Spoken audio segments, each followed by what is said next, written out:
Hey y'all, I'm Reese, and welcome to Making Meaning.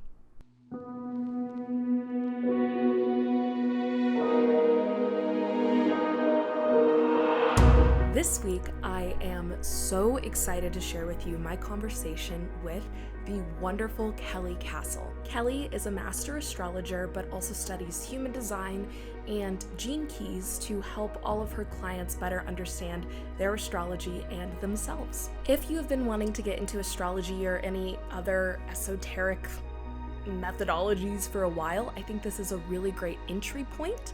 Kelly gives us some really good tips for how to dip our toe in the water to further explore. If you are an expert in astrology, I think hearing about Kelly's story will be vastly interesting to you. And if you don't think astrology is for you, or you think all of this new agey hippy-dippy stuff is silly and not your bag, I urge you to give it a try. As someone who's very science-minded and believes in research-based and provable things, I also believe that there are innumerous things that we will never be able to truly prove. Arthur C. Clarke says that any sufficient science will be indistinguishable from magic. So something that we think is woo-woo today may be the forefront of science in the future. You never know. Just because we don't have a good explanation for something, I don't believe is reason enough to discount it. But also, if this is not a part of your making meaning journey, that's absolutely all right. This is just another tool, another avenue that you can use to maybe further explore yourself, or maybe not. As always, take what works and leave the rest. This podcast and the Cohere Collective truly is a place for exploration and trying things out and experimentation. So maybe try dipping your toe in the water, but if it doesn't work, no worries. But I also think this is a great time to talk about the level of respect that I think we should all have for each other within the collective in terms of our own personal making meaning journeys. We are all going to resonate with things that other people don't. We are all going to view certain things as important that other people don't, and that's okay. But being open to learning from other people's experiences and things that work for other people, I think is part of the key to broadening our own horizons and learning about ourselves. When you begin to see yourself in the other is when you understand empathy. When you begin to see the other in yourself is when you understand compassion. So even if it's not for you, I still recommend checking it out and let me know what you think down below. As always, please subscribe to the podcast on Apple Podcasts and Spotify. Leave us a 5-star review and leave us a rating. I love hearing your thoughts on what you think. If you are on YouTube, please click subscribe, click like, and leave me a comment down below letting me know your thoughts. I really want the comment section to be a place where we can have conversations about things that come up in this episode. And if you want more of Kelly, you can find her on Instagram at @KKasle, and it's spelled Kasle. All right, I think that is all I have for the intro. So with that, let's take a deep breath.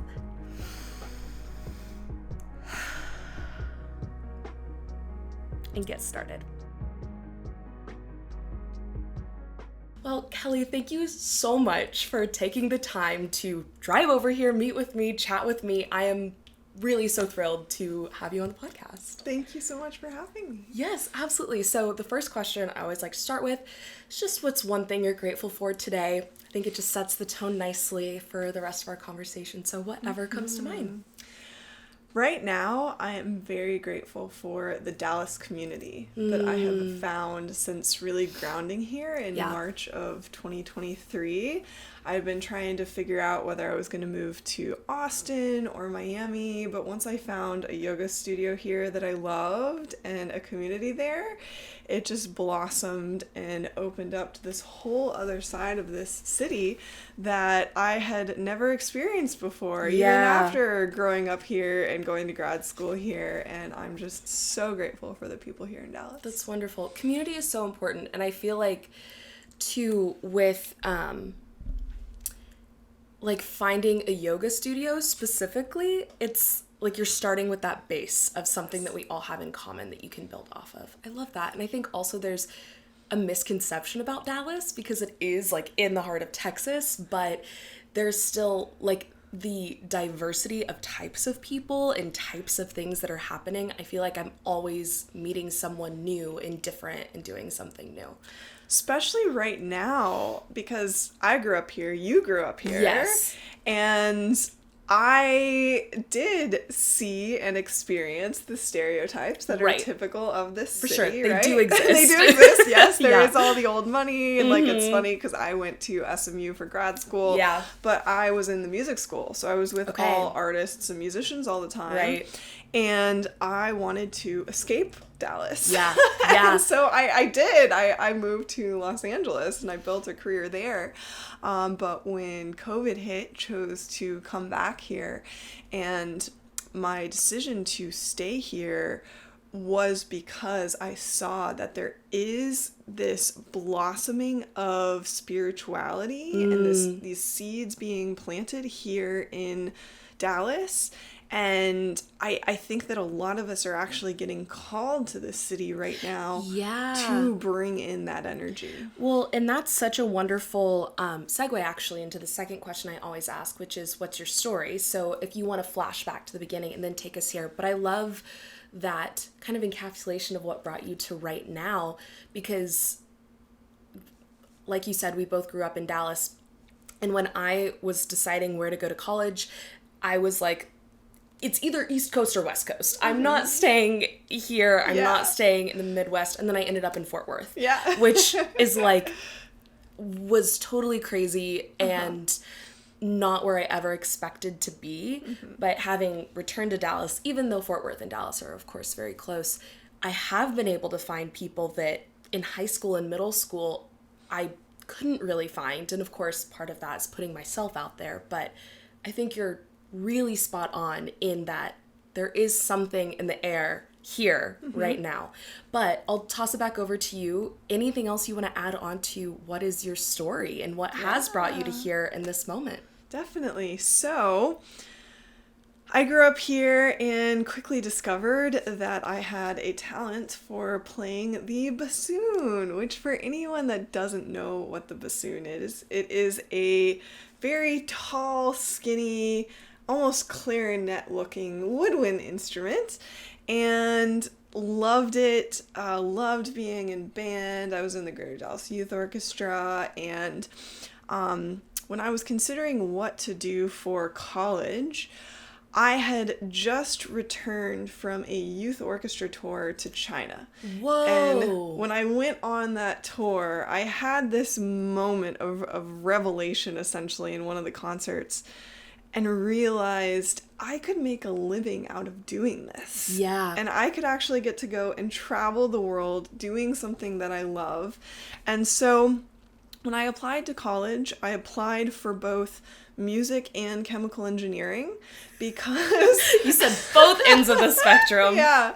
I knew how I stacked up against Texas kids in terms of the music world. Right. Like I'd gotten into Allstate and all these things, but I didn't know how I was going to stack up against the rest of the country or even the world. For sure. And honestly, I wanted to have a more traditional college experience. And so I mostly applied to schools that had really good music programs and colleges like Northwestern, USC, Michigan. And then I had a couple of reaching schools like Oberlin and Eastman, and I ended up getting into all of them for both. Right, which you're like, cool, this made my decision so much harder, but also what a great vote of confidence, too. Yeah, and so it was really cool getting into Eastman. Yeah. And my dream school was Northwestern, but kind of like you, Northwestern did not give a whole lot of scholarship money to undergrads. So really, when it came down to it, I got the most scholarship money from Eastman, and it was kind of a no-brainer. Yeah. So I had not, just like you, had not expected to end up at a music conservatory in kind of a small city, too. Right. I mean, I was really excited to go to the East Coast, Rochester, New York. And so that's what started it all off. And There are so many people that when they start down the musical path, they have this grand dream of getting into one of the big orchestras, having a solo career, these sorts of things. And I never really had that. I just loved playing, and I got to go to all these festivals and things. It was fun. But I did have a entrepreneurial spirit like my dad. And so as Eastman happened to have the first and kind of the top arts entrepreneurship program. Wow, how cool is that? Yeah, so I got really involved with that. I worked for a jazz radio station for a year and a half. I got to go and do press at music festivals. I worked in the arts entrepreneurship office for 3 years. And so I knew I wanted to build kind of a freelance career for myself and have the option to both play and do other things. And so ultimately, after finishing both of my degrees, it's pretty typical for a classical musician to do their undergrad and master's back to back. Oh, interesting. I didn't know that. Okay. Yeah, it's going to grad school is kind of like getting 2 more years to practice. Yeah, okay. Checks out. Especially if you get a good scholarship to go, then it's kind of like 2 free years of practice. Yeah. You're like, this is better than adulting out in the real world and getting to stay and do what you love more and learn from more people. Mm-hmm. Yeah. So did that, and then like as soon as I had my degree in my hands, packed up my car and moved to Los Angeles. Yeah. And I built a career as a freelance performer, educator, and event producer in Los Angeles. So I lived there for 5 years.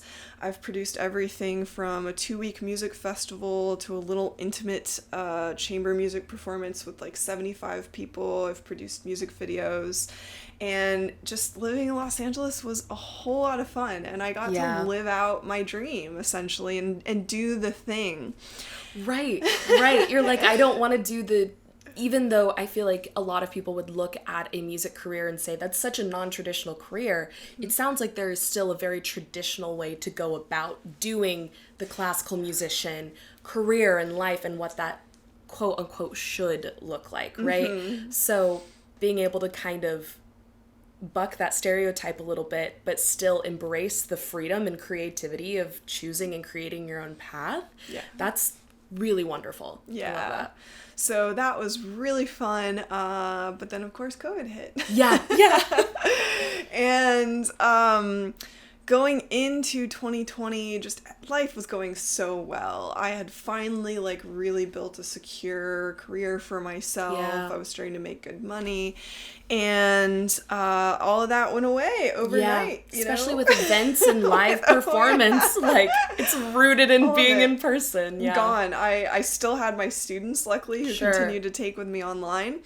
But I did stick it out in LA through 2020. I think like most people, I was thinking, oh, the world is going to turn back on. You know, I just got to hang out, kind of let it play itself out. Yeah. But of course that's not what happened. And, going into the second half of the year, my dad ended up passing away pretty suddenly. Thank you. Of things not related to COVID at all. Right. But once that happened, I just said, you know what? I'm gonna go back to Texas. I'm gonna be with family. I was about to say, so since you grew up here originally, most family is here. Okay. Yes, most of my family is here. And so I came back to Dallas and I said, you know what? I'll use this time to kind of figure out, well, it was the first time I was confronted with, and I had to ask myself the question, if I wasn't doing music with my life, what else would I do? Yeah. I had no idea. This was the first time I was having an identity crisis. Right. Which is crazy, but also I so relate to that. I don't know if we've talked about this before. Oh, probably a little bit, but I grew up acting on stage and in film, and going to college was kind of this moment of like, am I going to go to an acting conservatory or am I going to do anything else? Yeah. When this is like the thing that I've been told all my life, like you're special at, you're talented for this. Yeah. But also it's non-traditional. It's a creative path. It's a risky path.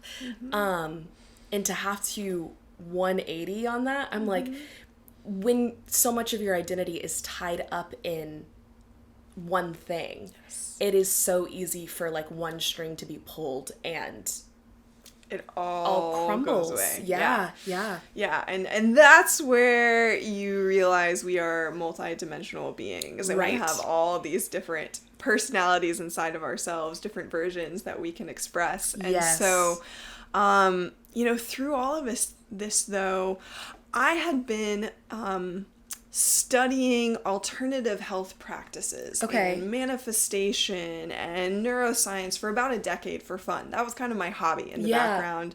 I started doing that in 2010. That was around the time my dad got sick.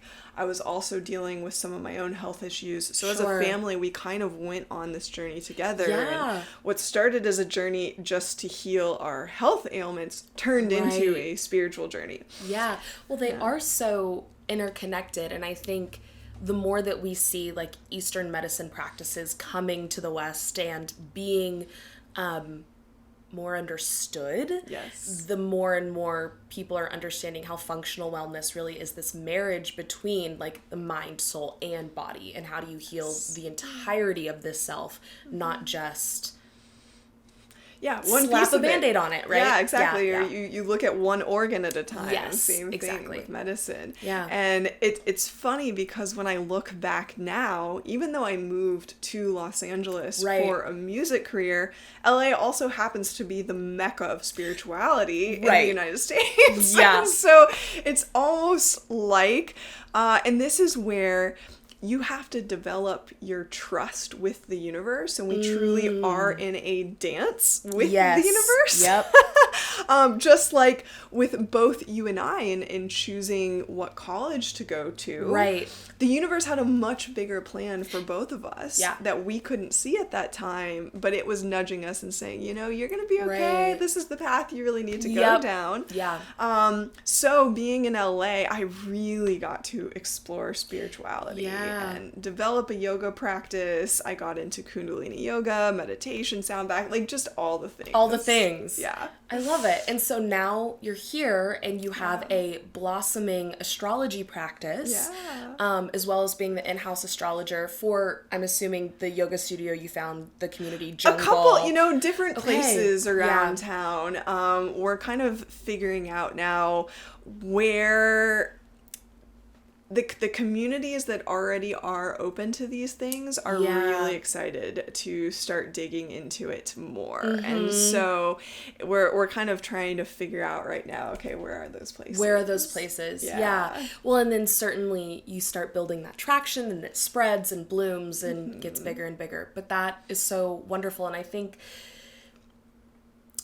talking about building your trust with the universe, it really is such a practice and a muscle of like letting go. Yes. Right? And even though it's like typically like letting go, you don't think of it as a muscle. You think of like, oh, I need to cling on tightly, but it is practicing like releasing that and trusting whatever's going to come to be the right next step. What has that journey been like for you through this kind of process of being guided down these different pathways and having this change of career several times, and even your first post-grad school career is very multifaceted, right? Yeah. So how has your relationship with trusting the universe developed and changed? That's a great question. I would say I got the first big dose of that building my freelance career in LA because, especially in our Western world, I grew up with so much structure and I was go, go, go. My calendar was booked from 7:30 a.m. until essentially 8:30 p.m. Right. Every single night until I graduated grad school. Yeah. And so now for the first time at 24 years old, I have nothing on my calendar ahead of me. Yeah. And so I literally had to go out and figure out how to meet people, get into these scenes, start to develop work. And so that was my first big trust muscle experiment to say, I trust that the universe is going to bring me things. Yeah. And that my calendar is going to be booked up a week from now, a month from now. And there certainly were some scary moments. I remember at the end of my first year in Los Angeles, I had completely run out of money. And like, luckily at that time, I was already set up to go and play at a bunch of summer music festivals. The music world works essentially like the school calendar. Got it. It's fall and winter and then the summer season. So my roommate was moving out of the place that we had, so I just put my stuff into storage for the summer. I was like, you know what? I'm gonna go play these festivals. I'll come back and kind of like restart and get going again. Yeah. And that's what I did. And I remember in that moment of just being like, I have no idea what I was gonna do. Yeah. There was almost panic attack coming on. Yeah. I sat down on the floor and I closed my eyes. I put my hands in my lap. And I just took some really deep breaths, and I did this really basic meditation where I said, you know what? There's a floor under me holding me up. There's walls around me. There's food in the fridge. There's water coming out of the sink. I actually have everything that I need, and I am so supported. And that was all that I needed to just calm everything down and be able to take another step forward. And so through the process of becoming a freelancer, that was the big thing. And then starting over here, it has taken about 2 years to get really specific on what is going to look like, essentially, what avenues, because I get bored really easily, and this is like what shows up in all of my astrology and human design and everything. And so I do have a couple of different projects on my plate. And I just had to get comfortable with kind of what my manifestation process is. And so maybe we can kind of segue into that. So I'll start kind of with what my own manifestation process looks like. Please. So I think also being an Aquarius, I'm very curious. I like to research things, go really deep with things. And so I always ask a question first. And I say, you know, how does astrology work, for example? Or what role does this person have in my life? Or where is my lover? You know? And so instead of coming from a place of desire, and which could be mistaken by that wanting feeling, which actually repels things from you. Because that is the feeling of being in lack of. I send out the question of, hey, universe, show me what would it look like to blah, blah, blah. And I accompany it with the feeling, which is, of course, what Dr. Joe Dispenza teaches. And he has had a huge impact. Him and his work have had a huge impact on my life. So kind of with that, like tying this back into my own journey, in around 2018, because in LA, my freelance career essentially looked very different every 6 months. There were basically seasons of things. Well, and freelance is just always in flux. Yes. And so there'd be a season of a lot of teaching and then a lot of producing. And what I was finding was I was starting to get a lot of work, but at the same time, as you hear about in the entertainment world and some of these things, there are gatekeepers, and it's like you have to put in your hours before you can get really paid. And I was getting so frustrated because I was doing these huge jobs. And also think, like, if you compare becoming a musician or entertainer to the young coders who come out of these prestigious schools and are immediately given 6-figure salaries and stuff. I'm like, I've been doing this since I was 11 years old. I am in the 1% of people, like almost in the world, who play my instrument. I am an expert. Exactly. And you're telling me you don't want to pay me? There was that huge disconnect, and I started to wake up and realize. Also, I had hit a point with my health journey where I had healed a lot of my physical ailments, but I still had a lot of emotions that were eating at me on the inside. Right. And so that's when I started seeking the more spiritual understandings of things and dealing with the emotions, and realized for me, talk therapy really wasn't my route, but working with energetic healers like Reiki practitioners and sound baths and hypnosis were working, and those are the things that changed the game. Interesting.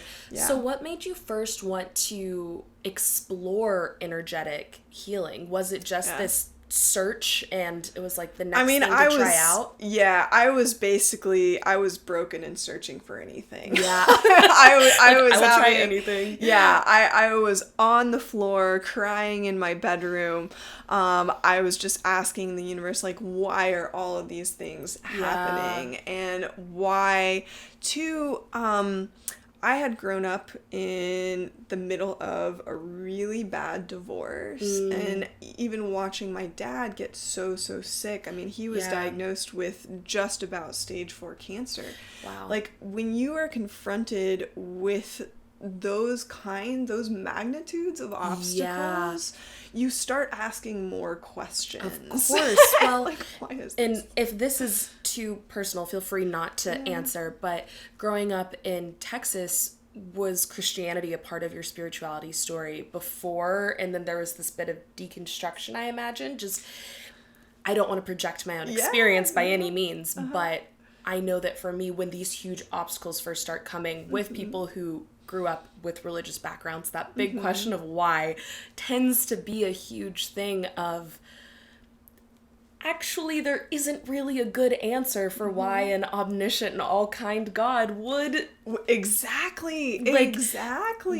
Put anything negative on us. There really isn't a good answer for it. And philosophers and theologians have spent years trying to come up with, I forget what it's called, but the theory of, like, why evil exists, right? Exactly. So, yes, exactly. I don't know if that's part of your experience. So, I didn't have so many, I didn't have much of an I should say it this way.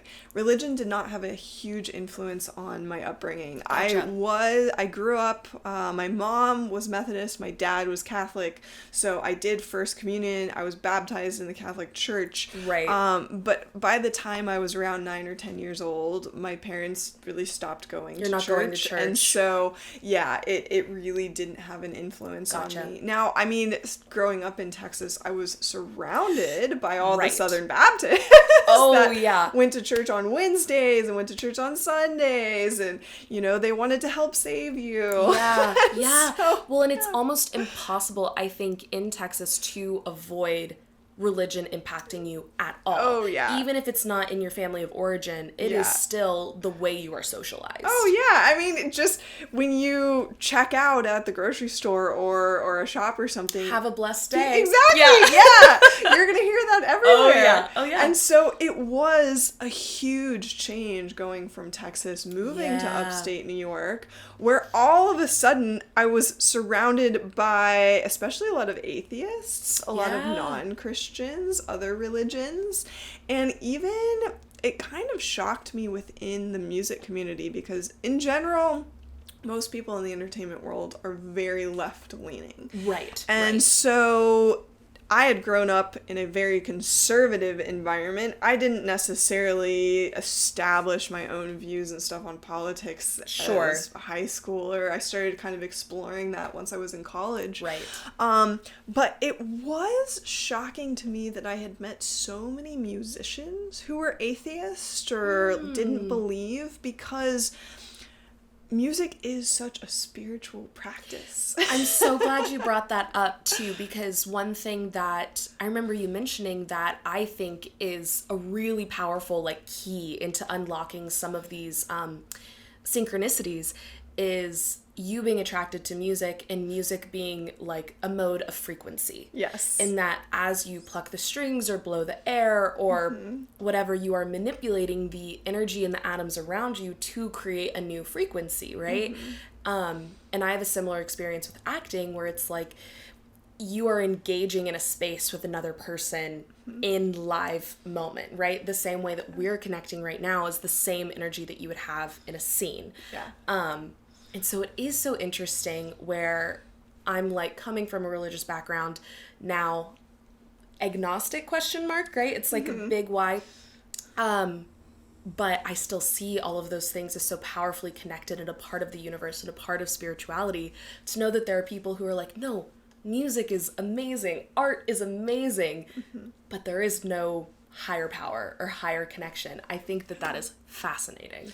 Yeah, and that's when, for the people that believe we are essentially just a walking bag of chemicals and bones, that's where I just have to ask the question, well, why are we here? And why do we experience emotions and connection?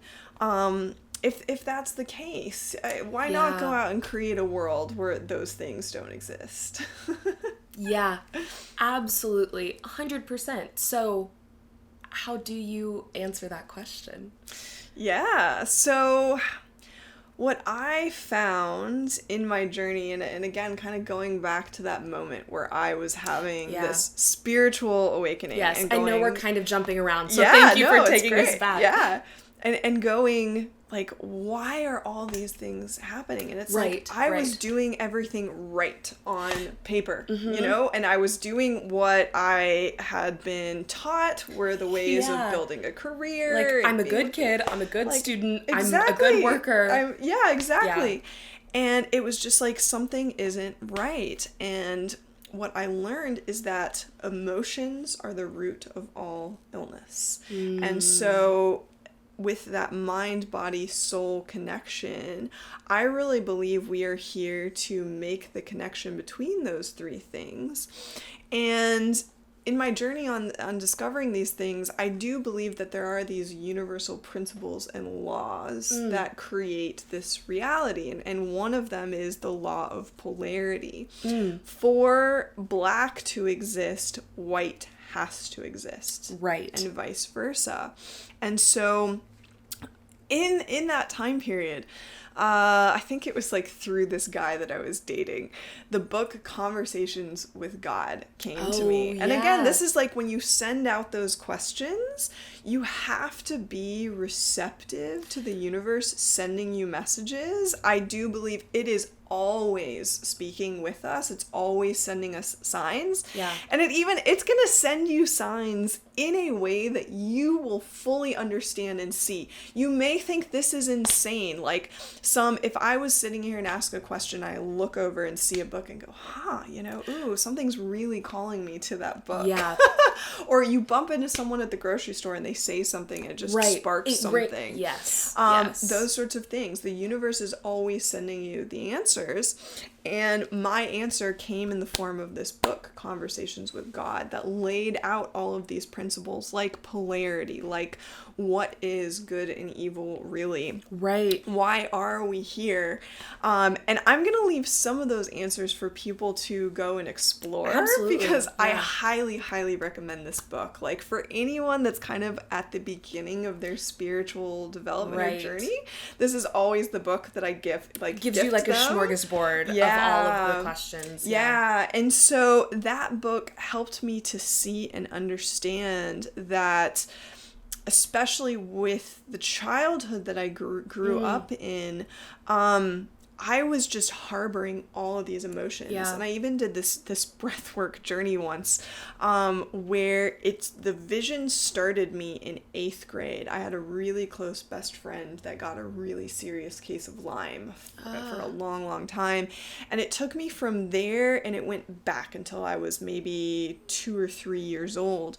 And I could see how, as a young child, I was basically the sponge for all of the emotions around me, between my parents and people that got sick, and that had just gotten stuck in my energetic field. Yeah. And so until I cleaned that out, I wasn't moving forward, and I Right. was attracting like attracts like. Yep. That's where the frequency comes in. And so I was attracting all these people around me that either wanted a piece of my positive energy or Right. were vibrating on that same frequency Yeah. of pain and suffering.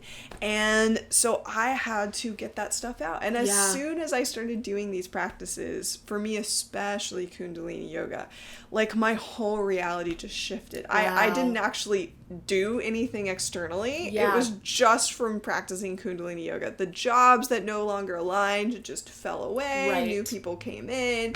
And it was just like magic. Yeah, you're like, whoa.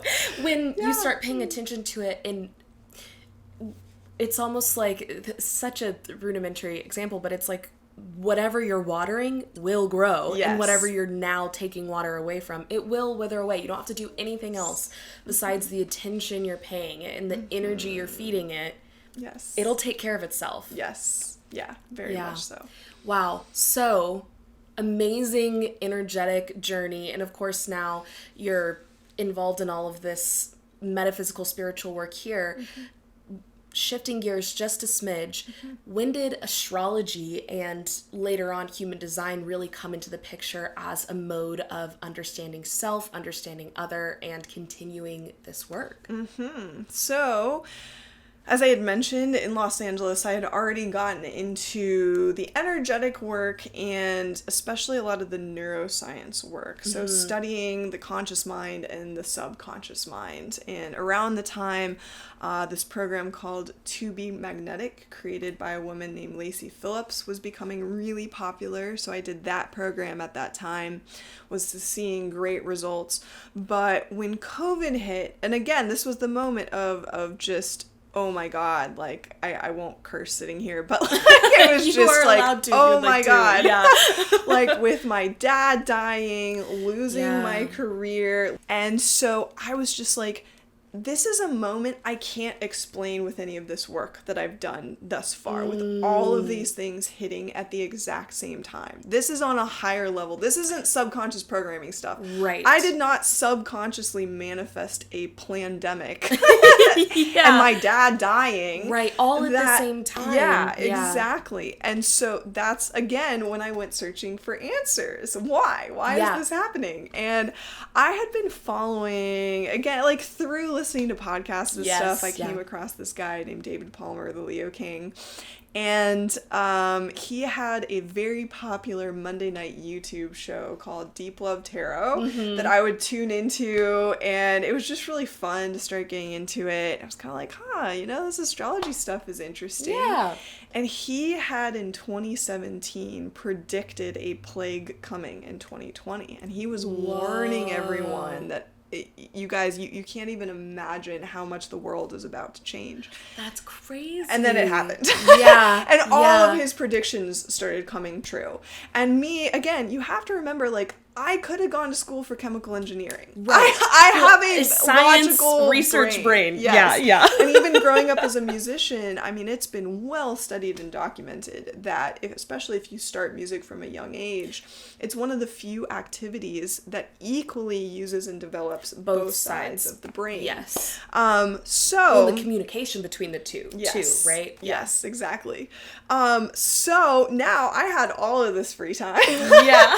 And I just started studying astrology kind of as if I was getting a college degree. Yeah, wow. I bought 2 crates of books. I started taking his classes, and I started going back through my own life, and I charted out all of the major moments, and I went, holy shit, it's all there. Yeah. Like, I can map it to the planets in this little Yeah. circular chart. Yeah. And I'm getting goosebumps. Obviously, this is something that I practice and buy into, but Yeah. I think that it's so common for someone to just know their sun sign, which is the typical sign that, for anyone who's very new to astrology, that if you know any sign about yourself, it's your sun sign, the one that everyone's like, oh, for me, I'm a Virgo. And you just hear that, and it's like, well, there's only 12. Every single human being doesn't fit into one of 12 personalities, and then immediately discounts it. The other skeptic answer or question that I am fascinated by is, well, what about twins, right? And how does that challenge astrology? What questions popped up for you as you were first studying? Was there anything that was like, that doesn't quite make sense, digging further, and then you found something that did ring true there? Was there any moment like that? It's an interesting question. Not that immediately came to mind. So for anyone who's never looked at an astrology chart, it's actually a wheel. And essentially you are in the middle of the wheel looking up at the sky, and it's a snapshot of where all of the planets were the moment that you were born. Right. And so it does depend on the latitude and longitude of literally where you were born. Mm-hmm. And the time of where you were born, where the sun was hitting the horizon at that time. So with twins, even, there is a couple minute difference in their charts. Yeah. Which even with that could change their rising sign, which does kind of alternate the chart a bit. Right.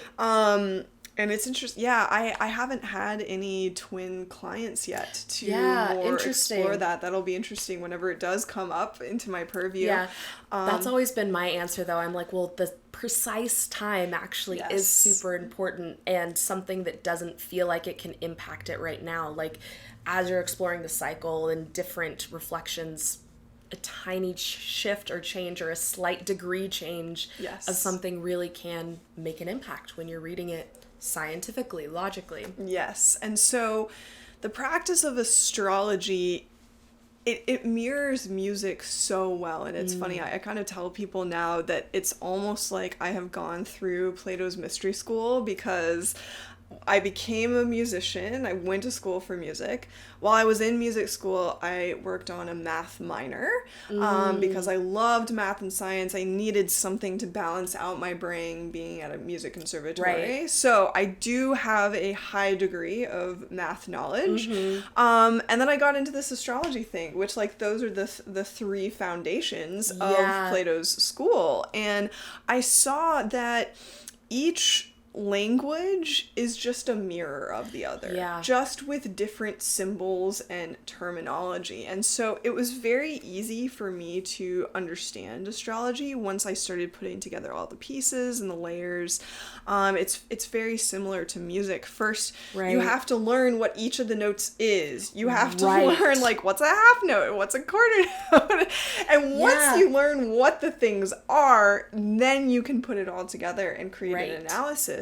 But just like music, it's not a purely logical form. It is both scientific and artistic. Yes. And in doing a session with someone, it does require a degree of intuition and channeling, which I have always been extremely intuitive since I was a really little kid. I mean, I'm a triple Pisces. Right. I have a 29-degree Mercury in Pisces, so clearly I'm connected to something out there. I don't even quite know yet what that is. But I always, growing up, had these crazy intuitions about people, and especially when it came to warning people about things that would happen. And this is where people want to debate with manifestation. Well, anything is possible. And I say, yeah, but we do live in this third dimension of form. Form does exist. Yeah. Every human, for the most part, we have 2 arms, we have 10 fingers and toes, 2 legs. We don't grow a third arm. We don't grow 11 fingers. There is a reason for all of this, even if we don't understand it. And same thing I've seen energetically with people's lives. I do believe in this concept of the soul being this everlasting, energetic thing, and it's essentially a record of all of our lives. And then my own belief is that we're here to just have experiences simply and experience all these different parts of reality. So when you say the soul is an everlasting thing, do you believe that as, like, each individual soul is an everlasting thing, or there's one universal soul that we all tap into to have experiences, or So it's a both. mix. Yeah. It's both. I feel like that's always the answer. Yeah. And it's both. Yeah. I think we should probably save that one for a different day. Okay. If we want to go like deep into some theoretical rabbit holes. Yeah. But just to keep it plain and simple of like this life, I do believe that our soul chose to come here and have very particular experiences. As I am sitting here as this woman named Kelly with brunette hair, and I was born to these parents, and my soul chose all of that. Yeah. Just like your soul chose you to be Reese Brown and to be a Virgo, and you know, these sorts of things. Right. And to learn those specific lessons, right? It's like, what is the challenge or the growth edge of this iteration of who I am, right? Like, quote unquote. And that's my Southern Baptist background. I'm like, I am is the like Hebrew traditional verbiage of God. Yeah. And in the beginning was the Word, and the Word was God, and God was I am, right? And so choosing who I am is also a deeply like connected to your higher power, right? Yes. I want to go back to what you said about how these different pathways are just different languages that actually mirror each other, because this is something that I have always found extremely interesting, because in my own journey of acting, philosophy, and writing as my kind of big three, but of course there's psychology in there as well, and sociology. I've always had the same experience of, well, each of these things is truly just tapping into the human experience and what it means to be a human being. And we're using different languages to talk about this. So I would love to hear a little bit more about that realization for you, these being mirrored languages. This is a great question, and I'm going to answer it in a slightly different way. Please and this do. is one of the things I love about astrology, and even tying this into manifestation, is what I love that astrology shows us is when I look at a chart, I can tell what that person's perspective on life is. So essentially, if it's someone who is a very strong Leo, they are seeing the world through the lens of a Leo. They're wanting to have that experience. If it's someone, which they're going to care more about having fun, being creative, like, yeah, kind of being the center of the party. Right. Whereas someone who is super Aquarius is going to be very logical, put together, somewhat emotionless, and is going to care about the logical side of it. Yeah. So all of these elements of reality are all part of this experience, and it's essentially, you could say it's like wearing different colored glasses in that you are getting a different lens on life. So someone who's really into psychology, that's like very Gemini, is seeing the world through that lens. Someone who's really into music wants to have the experience, again tying it back to that. We're all here to have these unique experiences. They want to experience the emotions of it. They don't really care so much about how it's put together. I'm like, I don't really want to know how it works. Yeah. Just let me feel, just let me do something. Yeah. And the same goes with manifestation. It's not so much that you can't, this is like another conversation for another day. Sure. It's not that anything isn't possible. It's more, what exactly do you want? The first part of any manifestation is you have to know exactly what it is. You have to be specific. Yes, and you have to decide. And so not everyone is going to want everything. Yeah. And there's going to be multiple ways to go about getting what it is that you want and experiencing the different flavors of it. Yeah. Absolutely. So in terms of this different language, correct me if I'm wrong, but I'm hearing you say that different signs or people's soul experiences are coming into this life drawn towards a certain modality or activity, but all of those are just ways of approaching the same human experience. Yes, we're all just approaching it at our own angle. And this is where, when I look at a chart, you know, especially more scientific minds, they are built that way. Yeah. And that's where I just say, at a soul level, you chose to be built that way. Yeah. You did not choose to be built like an artist and tap into emotions. And typically those sorts of people look at very emotional people like, you're kind of an alien. What is going on? Yeah. Well, and it's so funny so going back to something you said at the very beginning, talk therapy not really being the right modality for you. It's been a huge part of my life. My mom's a counselor. I've been in therapy since I was 12. And mirroring that modality with all of these other energetic things and finding like, oh, this is a trauma. This is where that's stored in my body. Energetically, let's clear it out. And then I love that additional step of like talking about it. Yeah. Gemini rising. Yeah. Yep. I'm like, that's something I really love, but it's like, I found that I need all of these. Yeah. That was a total tangent, but I wanted to ask you about, have you ever read someone who it seems as though they've tried to reject certain elements of their chart or things that are innate in their soul that they're like, I have tamped that down or like been taught that or socialized that that's not okay. Okay. How does that manifest? Exactly. So this is typically when people come to me because they are feeling like they're not themselves or they like things are going wrong. They don't understand. It's typically because they grew up in a household or an environment where who they were was rejected and suppressed. Or perhaps even the child who was the people pleaser archetype and wanted to please their parents and so molded themselves, because nothing is stopping your brain from programming. You can program your brain to believe anything. I mean, if you go study cases about prisoners that get held for like multiple years and decades, right? And they come to eventually believe that they did the thing that they didn't.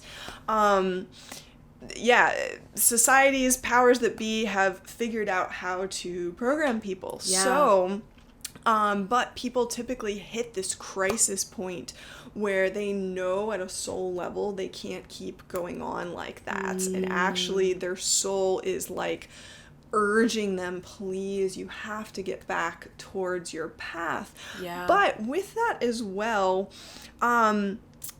astrology and all of this, we do live in a dimension of time. Time is one of those elements. We are living through these cycles. And so what I see in a chart is this whole platter of gifts and abilities and personality traits, karmic lessons, lessons you're going to come in to learn.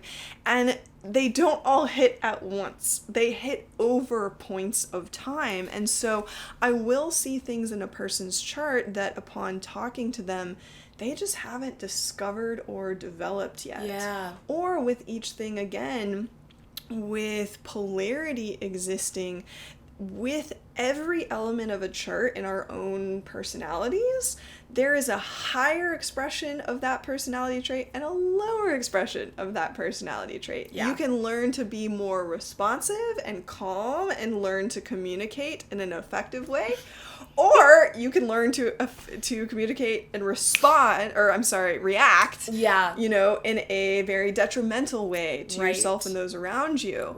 So for me, having people learn their charts is all about awareness, because there are usually elements of somewhat of strife, discomfort, the parts of ourselves that we don't like to look at but are in there. And it's about awareness, because once you become aware of those things inside of you, you have greater choice in how you make decisions. The greatest freedom, at least to me, I'm like, this is like such a Virgo thing to say, but I'm like, being educated about something gives me the most freedom in the world. Education is never wrong. Fully understanding all dimensions of something is always going to give you more freedom to act in a way that is in alignment with yourself and your values. And that does come down to the self too, right? And the more that you are aware of things that either you've suppressed intentionally or unintentionally, because, you know, I feel like sometimes I'll be in conversations with people and they're like, yeah, when I was a kid, I loved this thing and I just haven't done it in years. And I'm like, you should try it again. Yeah. Like, you should do it and see what happens, because I feel like so often, to even tie this back to your story and having these changes in career paths and trusting the universe in that, we're told, especially in the United States, that there is this conveyor belt of success that you're plopped on in kindergarten, and you go to first grade, and then you go to high school, and you study really hard to get the good grades, to go to a good college, to get the good grades, to get a good job, to make the good money, to be happy, successful, question mark. It's like, how 2 + 2 does not equal happy, right? It's like, how do we get there? And so realizing, this is something I've been thinking about a lot. The compass that someone else has placed in front of you versus the compass that you're feeling. And hearing you talk about like cycles and time and all of these things just being very cyclical, and the polarity of that too, I just think is super, super powerful. So anyone out there, if there's something that you haven't tried since childhood, try it. Yes, definitely. And then I also wanted to continue on this same conversation and ask you about human design. Yeah. I know that it's kind of a slight shift from astrology, but so I would love to hear more about it. Human design it comes from astrology. It's based on astrology. So just the little overview here, there are these 3 systems that are popular now: astrology, human design, and gene keys. So astrology has been around for thousands and thousands of years. Every culture on earth has their own version of essentially the same thing. And then in I really got to remember this year. In around the 80s, okay? 80s, and it was starting to be in use, I believe, in the 90s. A Western man who had this whole spiritual awakening ended up changing his name to Ra-Uru, downloaded essentially this system called human design, which combined the Chinese I Ching, the Kabbalah template, astrology, and the chakra systems, like all of these systems into one. And essentially took what we already looked at in the astrology wheel into another layer of depth, and just giving it even like more colors and angles and everything. And then a guy named Richard Rudd, a few years later in the early 2000s, he had been studying the human design system and essentially downloaded this new system called gene keys, which the way I see it is it's almost like, I don't know if he just purely channeled it or actually consciously recognized. He pulled specific points from human design, realized that he saw them in this very specific pattern, and put it into this system called gene keys. There's 64 gene keys, just like there's 64 human design gates, 64 I Ching. Right. Which is interesting because it actually ties together our modern time system of 12 and 60 minutes, right, with the DNA genetic code, the double helix. So I'm going pretty deep into my studies on that right now, and I don't have too much to share yet, but I will very soon. Absolutely. So what has this added layer to your study introduced for you personally so far in continuing your own manifestation astrology journey? What has human design and gene keys meant for you? So for me, it gives me more places to go and look for answers.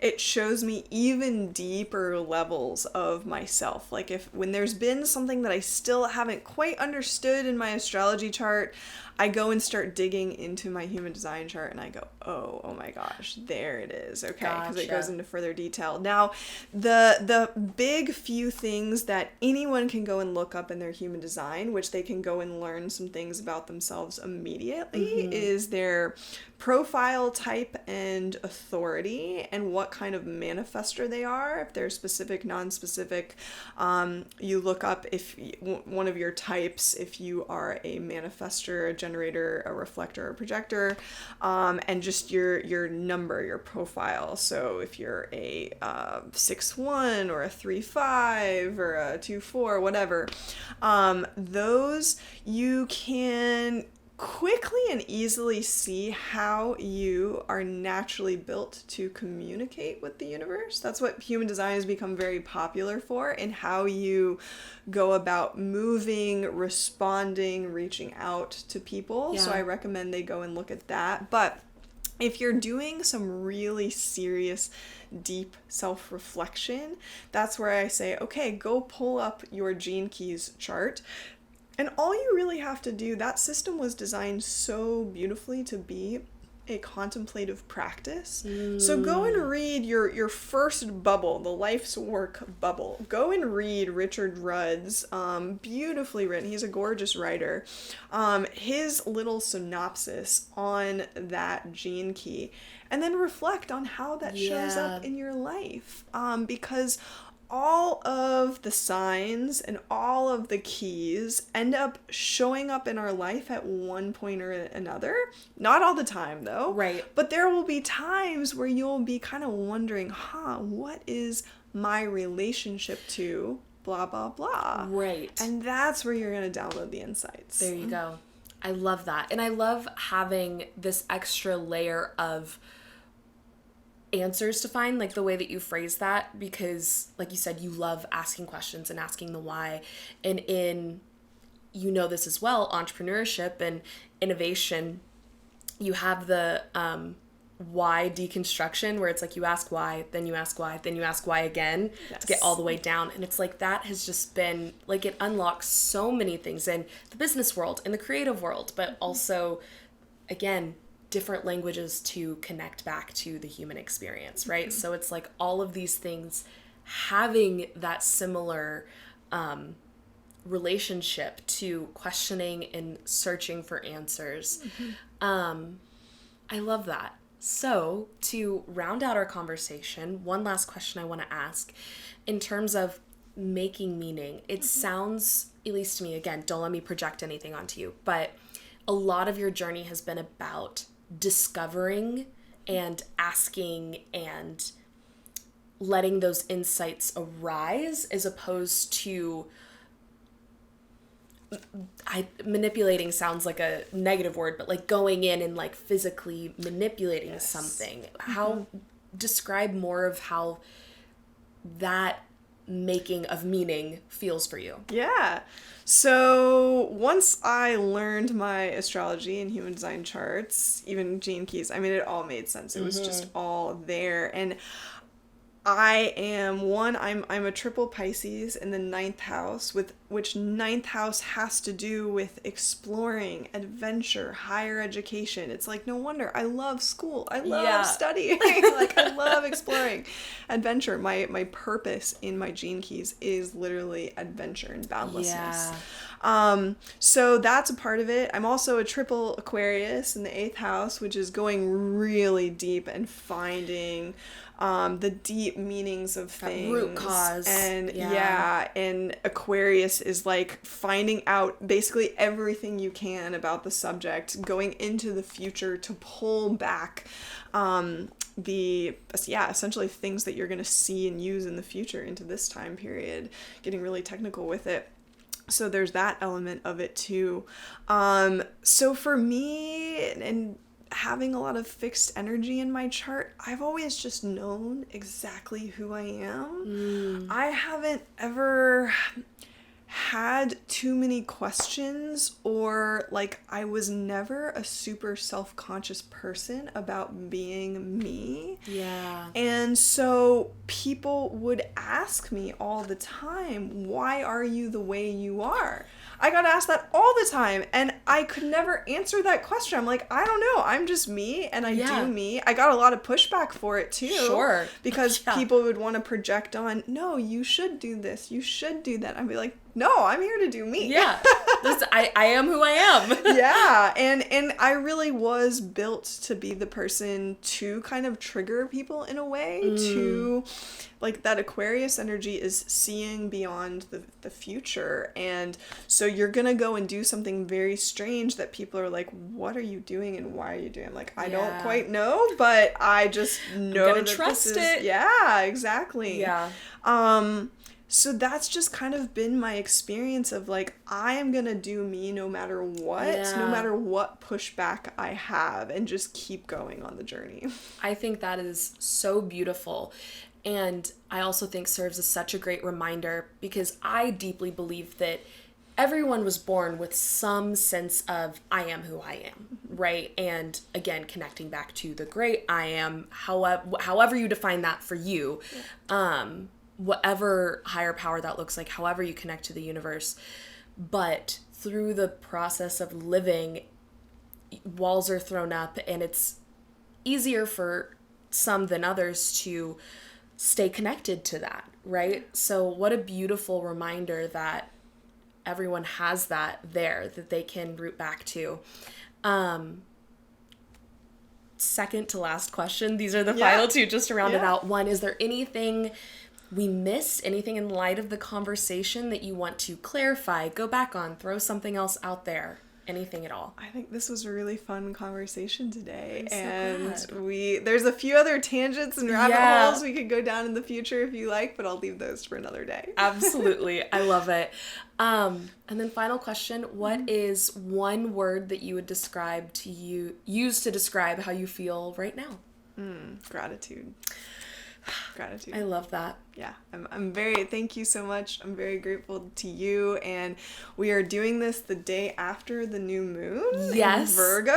Happy birthday to you. Thank you. Happy birthday, Virgo, out there. Yes, and the word that I used to describe this new moon in particular was gratitude. This really was not a new moon to actually set intentions, because we have 6 planets retrograde. Oh yeah, we're in retrograde season till the end of the year. Yes, but it was a new moon certainly to practice gratitude for what you already have, what's already growing. Virgo is the season of being grateful for the harvest that you got this season, and then going and picking it and using it for your family and friends and stuff, being in service of. So gratitude.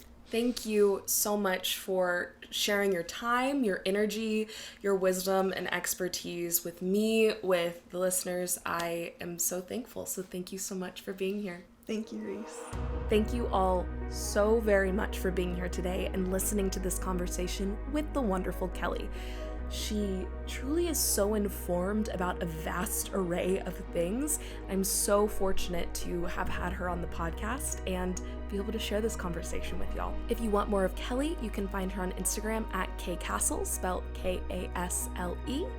And you can head to kellykasle.com to book a reading or learn more about her story, and her offerings. If you want more of the Cohere Collective, you can follow us on basically any social media, all at the Cohere Collective, and that is where you will find all of Making Meaning podcast stuff. So go follow, leave us some comments, let's start the conversation. And if you want even more than that, head on over to thecoherecollective.com, where there is plenty of more information for you to discover. There will be a blog post related to this episode coming out soon, so definitely subscribe to the newsletter if you don't want to miss it. If you want to, you can follow me on Instagram at Lillian Reese Brown. And a big thank you to Nicole Ostreicher for Making Meaning's podcast cover and artwork. You can find her on Instagram at Nicole O Creates or Nicole O Design. And thank you to Tristan Morgan for Making Meaning's podcast music, and you can find him on Instagram at Tristan Morgan. Right now, I am feeling excited. That seems like a very rudimentary word, but I have dinner plans with my girlfriends this evening, and it's at one of my favorite restaurants, and it's Friday, and so I'm just looking forward to having a glass of wine, eating some good pasta, and hanging out with my gal pals, and I hope that y'all have something fun that you're looking forward to too. Thank you so much for being here, being a part of the collective, and I hope you feel like you are living more coherently. Until next time, love.